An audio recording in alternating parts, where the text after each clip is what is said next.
Kabuang 3,040 na kapulisan ang nakatakdang ipakalat ng Police Regional Office 5 para sa muling pag-arangkada ng kanilang Oplan Summer Vacation o SAMVAC ngayong taon. Ayon kay Police Lieutenant Colonel Maluca Lubakib, tagapagsalita ng PNP Bicol, ide-deploy ang mga kapulisan sa mga terminal, airports, seaports, mga simbahan, resorts o tourist spots na inaasahang dadagsain ng mga turista lalo na ngayong Semana Santa at summer season. Aniya, layunin ng Oplan SAMVAC na masigurong magiging ligtas ang mga biyahero pauwi ng mga probinsya, maging ang mga dayuhan na bibisita sa mga sikat na lugar sa rehiyon. Kasabay na po itong Semana Santa and Summer Vacation 2025. Plus, di ba may mga fiesta pa dyan. So, kasama na po yan sa security coverage na ginagawa natin. We have nasa 485 plus sa Albay, 259 sa Cam Norte, meron tayong 614 sa Camarines Sur, 432 sa Catanduanes, 262 sa Masbate, 516 sa Sorsogon, and 472 sa Naga for Semana Santa and Summer Vacation alone. Maglalatag din ng Police Assistance Desk na aalalay at gagabay sa mga mamamayan. Asahan rin ang mga checkpoints at regular inspection sa mga nasabing lugar. Kasi may mga dedicated personnel tayo for the national and local election. So, ikakalout lang natin doon yung 3,000 personnel. So, we still have mga 6,000, 6 to 7, ganyan, na pwede natin gamitin for any incident or any untoward incident na pwedeng i-address ng PNP. And then, yung ating yung mga law enforcement operations natin, continue po yan. Magtatagal ang Oplan SAMVAC mula April 1 hanggang June. Para sa mga balitang Tatak Bicol, Angeline Dagta. Jericho Rosales po, Bicolano.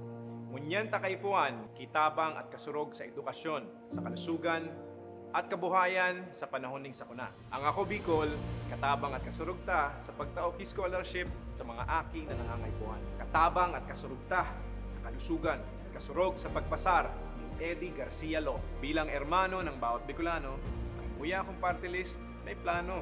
Kaya ang boto ko, Ako Bicol. 131 sa balota. Presyo ng bilihin, mapapabain sa gana ang pagkain kung walang saking trabaho at tulong ng kanyang sinusulong. Siya ay may solusyon, subok na ng panahon.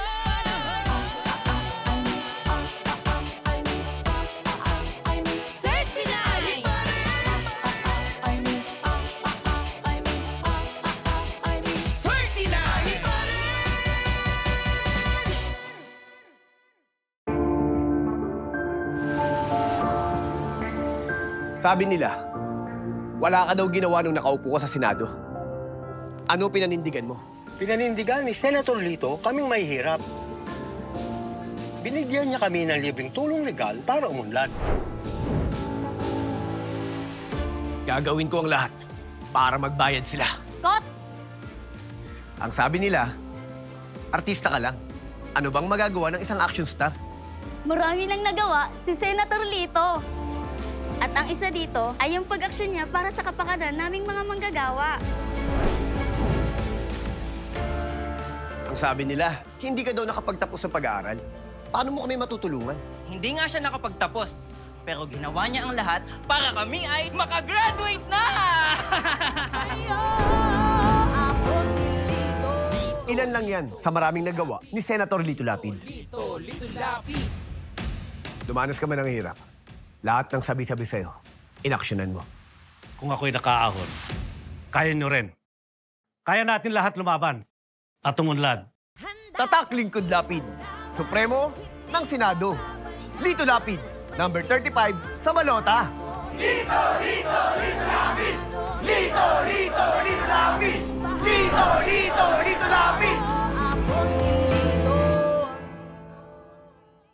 Ako si Jericho Rosales, sarong aktor, kasurog kang kalikasan, Oragon, Bicolano.